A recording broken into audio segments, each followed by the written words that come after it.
Welcome to this deep dive into the results of our annual cybersecurity survey of Proximus Next. We'll be sharing our findings in 5 chapters.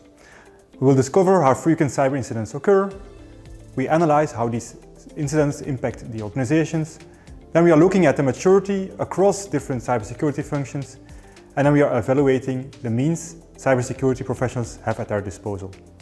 Finally, we're glimpsing at what cybersecurity programs might bring in the months and years to come. Hello, my name is Wouter van den Bussen. I am leading the cybersecurity solutions team in Proximus Next. Join us in navigating the cybersecurity landscape. We've questioned over 150 cyber leaders in Belgium and Luxembourg. The research we did was performed in the first quarter of this year and the last quarter of last year. The survey we conducted polls across industry verticals and organization size on the topic of cyber incidents. We are proud to present the results of our already 5th annual survey. Where relevant, we are showing insights by organization size and indicate trends over the past years. When we split data between small and medium enterprises and large enterprises, we put a cutoff at 250 employees. An indication of years reflects the year in which the data gathering started. So for this year's survey, it's 2023. Without further ado, let's dive into the first chapter of cyber incidents. Join us in discovering who is impacted the most. The overall first conclusion of our survey is that about 1/3 of the organizations indicate that they faced at least one cyber incident in the past 12 months. We do note that about 1/3 of the organizations that claimed not to have had an incident also showed less confidence in their detection capabilities. The structural occurrence of cyber incidents is hard to ignore. The IMF, for example, dedicated a full chapter in their annual Global Financial Stability Report of this year to the growing concerns on cyber incidents. And their study reported a doubling of cyber incidents since the end of the pandemic. If we look deeper at the conclusion and the average across segments, we see clearly that the larger organizations have more likelihood of enduring an incident. This shouldn't come as a surprise. Large organizations typically have a larger attack surface and are more prominent on a digital footprint, a higher number of external-facing employees, and in general more potential risks. Additionally, worth noting is the evolution over time. We added the results of the previous 2 years, and we notice a relatively stable rate across the different segments. Now that we've seen the occurrence of cyber incidents, let's investigate the impact incidents have on organizations and which assets are impacted the most. For those organizations that were impacted by a cyber incident, the consequences can be very severe. Headlines are never far away, and in the survey, about half of the respondents indicated a loss of productivity and the cost of handling incidents as material or very material. And about 1 in 6 also reported reputational damage, while about 1/3 had no significant material impact caused by the incidents. If you look at the 2024 DBIR, Data Breach Investigation Report of Horizon, we learned that in 62% of incidents that were financially motivated, the median loss of the cost of an incident was over 40,000 euros per incident. The assets suffering the most from a cyber attack seems to be clearly the end-user devices. And the most used attack vector still starts with a compromise of the end user or the end-user device. Exploiting vulnerabilities and later moving to other infrastructure components is often a second stage of the attack. This is also reflected that 1 in 4 respondents indicate impact on those assets specifically. If you look at it from a data perspective, organizations indicate that cyber incidents mostly impact operational data or customer information. Data used to disrupt the core of organizations seems to be most valuable to the target. In this 3rd chapter, we'll further elaborate on the maturity of organizations. Managing a cyber program from a risk and maturity perspective is gaining ground. Not only has it shown that higher mature organizations tend to be lesser impacted by an incident, showing maturity has become mandatory for many. With the NIS2 regulations coming into effect later this year, thousands of Belgian organizations will have to adhere to a minimal level of maturity. The NIST CSF framework is often used as a structure for the cybersecurity programs. This cybersecurity framework includes 5 functions, and the latest version they even added a 6th governance function. And we questioned organizations on their perceived maturity on those functions. And our research has shown that companies put a higher confidence in their protect and detect capabilities, while identify, respond, and recover lag a bit behind. If we look a bit deeper, we see that smaller organizations consider themselves as less mature overall, and certainly in the identify and the respond functions. We also polled their readiness on the capabilities in 5 stages of cyber incident response. Respondents deem themselves more ready to contain and recover from incidents, while a mature communication strategy is clearly showing less confidence. Next, let's review the readiness of organizations to close the maturity gaps and run their cyber programs.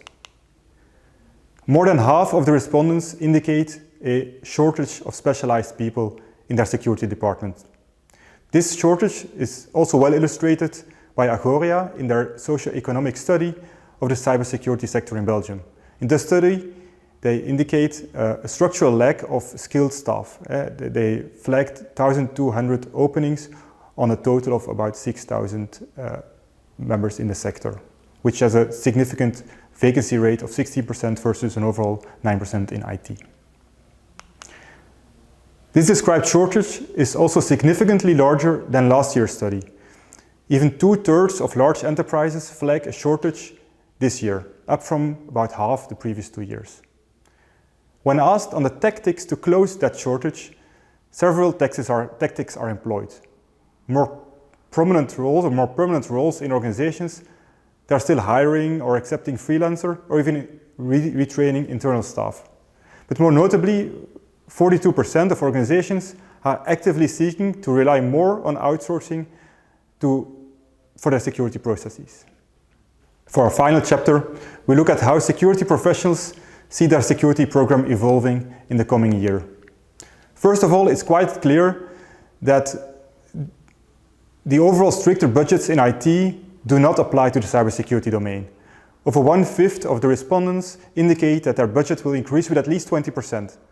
Significant budget cuts are rare, and this general trend of increased spend on cybersecurity controls is also shown in the IDC report.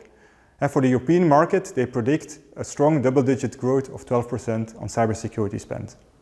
On the priorities of cyber program, we synthesized the input of our cyber professionals of the survey in 4 priorities, in no particular order. The first priority focuses on the operational readiness. Having processes in place to manage assets vulnerabilities and monitor the overall security environment is clearly top of mind. Many of their organizations also realized that the importance of a broad cyber knowledge in their organizations. Training and awareness programs receive well-deserved attention. Thirdly, a risk and compliance approach to running a cyber program is seen as foundational. Obviously, this is driven by a changing regulatory landscape. Lastly, many of our respondents are putting up programs to improve specific cybersecurity measures in their organizations. Improvements on EDR or XDR really jump out, as well as the continued focus on privacy. To summarize the key findings of our survey, we are putting forward 5 key takeaways. Organizations continue to suffer from cyber incidents. About 1 in 3 organizations fell victim to an incident in 2023. These incidents had a material impact on the productivity in half of the impacted organizations. And if you look at maturity across the NIST cyber control functions, organizations rank their maturity on identify and respond and recover as significantly lower compared to prevent and detect. Staffing the teams to improve the maturity seems an increasingly tough challenge, with over half of the respondents indicating a shortage in their cyber teams. Budgets for cybersecurity programs are safeguarded and even structurally extended. And organizations are actively looking to outsource part of their responsibilities to external service providers. As Proximus Next, we are taking these learnings from reports and conversations with many customers at heart. And we've distilled 3 verbs that characterize our managed security services.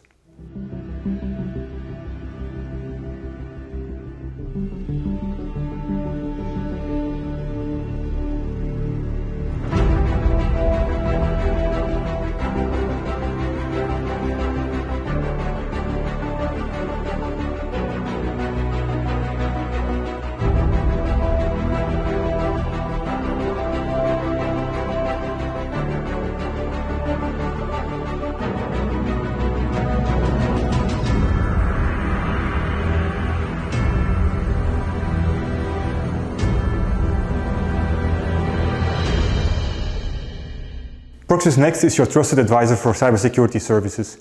We make the characteristics of our managed security service stack explicit with 3 verbs. Cybersecurity processes, tools, and people must work as one. The resulting architectures are fluent, reliable, and automated. You have to orchestrate it.